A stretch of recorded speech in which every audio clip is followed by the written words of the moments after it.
कोई रास्ता ना हो, ऐसी कोई मंजिल नहीं जिसका रास्ता ना हो, और ऐसी कोई सक्सेस नहीं जिसमें मेहनत ना हो, या फिर जहां पर आपको पूरी रात जग के या फिर बहुत ज्यादा मेहनत ना करनी पड़े। तो सक्सेस का मजा ही क्या है भाई, मेहनत तो जरूरी है। आज हम करने वाले हैं चैप्टर नंबर 2 का सेकंड पार्ट। फर्स्ट पार्ट में आप लोगों के लिए डाल चुकी हूँ, अगर आप लोगों ने नहीं देखा है तो जल्दी से जाइए सब्सक्रिप्शन बॉक्स में और वहां पर जाके देख लीजिए।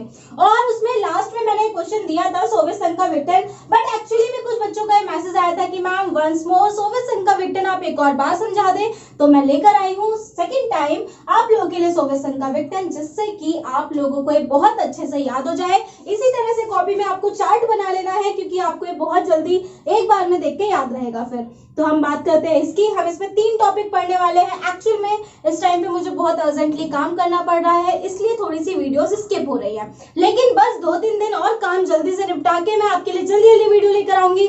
आप लोग बस उन्हें देखते रहे, आपका काम सिर्फ इतना है भाई, हमारा काम है हमारा काम पूरा करना। अब आप अपना जो काम है वो पूरा करते हैं या नहीं करते हैं, ये आप पे डिपेंड करता है। तो हम चलते हैं सोवियत संघ के विघटन की ओर, जो कि हुआ था दिसंबर 1991 में। ठीक है, कब हुआ था? दिसंबर 1991 में। तो क्या होता है विघटन? क्या होता है विघटन का मतलब? क्यों हुआ? तो विघटन का मतलब क्या होता है? खात्मा, मतलब कि सोवियत संघ अब खत्म हुआ। सोवियत संघ 15 देशों से मिलकर बना था, और अब 15 के 15 जो देश थे उनमें कहीं ना कहीं दरारें पड़ने लगी थी, जिससे वो सब अलग अलग हो रहे थे। इसीलिए दिसंबर 1991 को एक घोषणा हुई, और जो घोषणा की रूस, यूक्रेन एंड बेलारूस, ठीक है, रूस, यूक्रेन एंड बेलारूस, ये तीनों नाम आपको याद कर लेने हैं। रूस, यूक्रेन और बेलारूस ने मिलकर एक घोषणा की कि भाई अब सोवियत संघ का विघटन हम लोग करते हैं, हमसे अब सोवियत संघ संभाला नहीं जाता। तो यहीं पर हम सब कुछ खत्म करते हैं, हम अपना अपना मिलाकर सब काम करेंगे, और एक राजधानी बसती है, और वो कौन है? सिर्फ राजधानी नहीं, एक महाशक्ति, एक ध्रुव बसता है, और वो एक ध्रुव क्या है? यूएसए। तो अब क्या बचा है? यूनिपोलर, और यूनिपोलर में क्या है? यूएसए। तो ये बसता है हमारे सामने। तो ये है सोवियत संघ का विघटन। अब इसके क्या कारण थे, क्यों हुआ, क्यों ऐसी घोषणा की गई? तो ऐसी घोषणा क्यों की गई थी? सबसे पहले लोगों की आकांक्षाओं को पूरा ना करना। मैं आपसे एक क्वेश्चन पूछती हूँ, जल्दी जल्दी दिमाग में सोचते जाना, सब आपको याद होता जाएगा। मुझे ये बताओ कि आपके यहाँ पर कोई सरकार बनी है, चाहे हम कोई सी भी ले लेते हैं, जो सरकार बनी हुई है वो आपकी आकांक्षाओं को पूरा नहीं कर रही, जो आपकी नीड्स है उन्हें फुलफिल नहीं कर रही, तो क्या आप ये देख पाएंगे कि वो जो है वो आपके काम में चलता रहे, या फिर वो सरकार बनी रहे, वो उसका विघटन नहीं करेंगे? करेंगे, क्योंकि जब तक आपकी आकांक्षाएं पूरी नहीं होंगी, इसका मतलब तब वो सरकार नहीं रहेगी। हर 5 साल में हम सरकार को एक्सपेरिमेंट करते हैं, भाई ये सरकार, इसने हमारा काम किया तो ठीक है, इस सरकार को आने दो, जो हम चाहते थे वो उसने फुलफिल किया तो ठीक है, हम इस सरकार को जिताएंगे, लेकिन अगर उसने फुलफिल नहीं किया तो हम उस सरकार को नहीं जिताएंगे। सेम कम्युनिस्ट पार्टी थी यहाँ पे, और कम्युनिस्ट पार्टी जो थी, क्योंकि वो लोगों की आकांक्षाओं को पूरा नहीं कर पाई, 70 सालों से राज कर रही थी, लेकिन कहीं ना कहीं वहां पे बहुत सी प्रॉब्लम्स आ रही थी, तो इसलिए वो काफी ज्यादा परेशान थे। इसके कारण वो ये चाहते थे कि अब सोवियत संघ का विघटन हो जाए। तो लोगों की आकांक्षाएं पूरी क्यों नहीं हुई, क्या क्या चाहते थे, वो चलते हैं हम नेक्स्ट टॉपिक की तरफ देखने के लिए। तो पहला तो आप इतना जान लो कि लोगों की आकांक्षाओं को पूरा नहीं किया गया, ठीक है। अब वहां पर प्रॉब्लम्स ये थी कि संसाधन तो बहुत सारे थे, जो यूएसएसआर था वहां पे बहुत सारे संसाधन थे, लेकिन जो उनका यूज किया जा रहा था वो गलत किया जा रहा था। वो परमाणु बम बनाने में, अस्त्र शस्त्र बनाने में, इन सब चीजों में उसका बहुत ज्यादा यूज कर रहे थे, जिससे अर्थव्यवस्था पर बहुत ज्यादा दबाव पड़ता है। जो नौकरियां होती हैं, वहां के जो संसाधन होते हैं, वो सब कुछ किसमें खत्म हो जाते हैं? अस्त्र और शस्त्र में। इसके कारण जनता अब नाखुश थी और लोगों की आकांक्षाएं पूरी नहीं हो रही थी। तो लोगों की आकांक्षाएं क्यों नहीं पूरी हो रही थी? क्योंकि संसाधनों का गलत प्रयोग हो रहा था। फर्स्ट पॉइंट, जनता की आकांक्षा का पूरा ना होना। सेकंड पॉइंट, संसाधनों का गलत तरीके से यूज होना। आई होप सो कि आपको 2 पॉइंट याद हो गए होंगे। तो अब हम चलते हैं थर्ड पॉइंट की तरफ। तो आपको ये देखना है कि सबसे पहले इजी इजी पॉइंट कर लो, आपको ये दोनों समझ में आ गए। अब आप देखो थर्ड इजी पॉइंट, हम इस थर्ड पॉइंट को लेते हैं पश्चिमी देशों के गलत प्रचार। पश्चिमी देश, हमने 2 गुट की बात की है।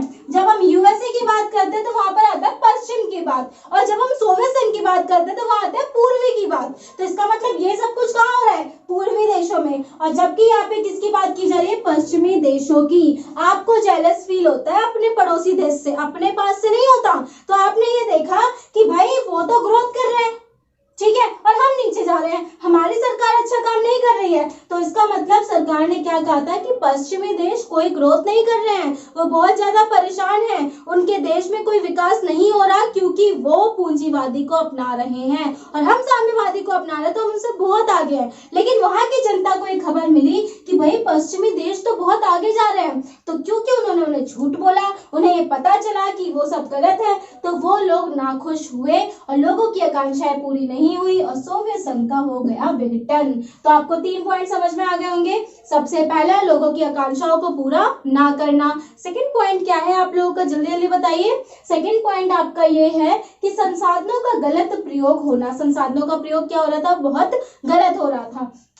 नेक्स्ट है पश्चिमी देशों के गलत प्रचार। तो पश्चिमी देशों के प्रति क्या हो रहा था, गलत प्रचार हो रहा था। उन्हें कहा जा रहा था कि वो डेवलप्ड नहीं हो रहे हैं, बट रियल ये था कि वो काफी ज्यादा डेवलपिंग कंट्री बन रहे थे और ये डेवलप नहीं हो पा रहे थे। अब हम चलते हैं राष्ट्रवादी भावनाओं में वृद्धि। तो वहां पर जितने भी देश थे उनमें राष्ट्रवादी भावना जग जाती है, और राष्ट्रवादी भावना जगने का मतलब क्या है कि अब हम लोग चाहते हैं कि हमारा देश संप्रभु बने, हम अपने डिसीजंस खुद ले सके। ये होती है राष्ट्रवाद। राष्ट्रवाद तो सिर्फ एक फीलिंग है जो हमारे मन में जगती है। अगर आपका राष्ट्रगीत बज रहा है तो आप तुरंत ही खड़े हो जाएं, आपका झंडा कहीं पड़ा हुआ है तो आप उसे तुरंत ही उठा लें, आपको बहुत ज्यादा फील करें कि नहीं ये गलत हुआ, हमारे देश के प्रतीक है, ऐसा नहीं होना चाहिए। तो राष्ट्रवाद क्या होता है, जहाँ पे हमारे अंदर फीलिंग्स आती हैं और हम लोग ये चाहते हैं कि हमारा देश हमारा रहे, किसी दूसरे के डिसीजंस पे हम लोग चलना नहीं चाहते हैं। तो वही चीज थी राष्ट्रवाद। अब उनमें राष्ट्रवाद की भावना पनप गई थी, जिसके चलते वो सोवियत संघ का विघटन करना चाहते हैं कि हमारा देश संप्रभु बने, हम अपनी मर्जी से उन पर काम कर सके, डिसीजन मेकर्स बन सके। तो ये है आपके 4 पॉइंट। अब हम चलते हैं इधर की साइड। सोवियत संघ का प्रशासनिक व राजनीतिक रूप में गतिरुद्ध होना। गतिरुद्ध का मतलब रुक जाना, उनकी गति क्या हो गई है, रुक गई है। तो भाई प्रशासनिक और राजनीतिक काम ही नहीं चलेंगे तो अदर काम कैसे चलेंगे। आर्थिक स्थिति उनकी अच्छी नहीं होगी, और जब आर्थिक स्थिति अच्छी नहीं होगी तो इसका मतलब उनमें क्या आएगी, प्रॉब्लम्स आएंगी। तो वहां पर ये प्रॉब्लम्स आ रही थी कि जो नेता थे उनमें काफी ज्यादा करप्शन आ गया था, वो संसाधनों का यूज पैसा अपने पास बटोरना चाहते थे, जनता के बारे में सोचना नहीं चाहते थे।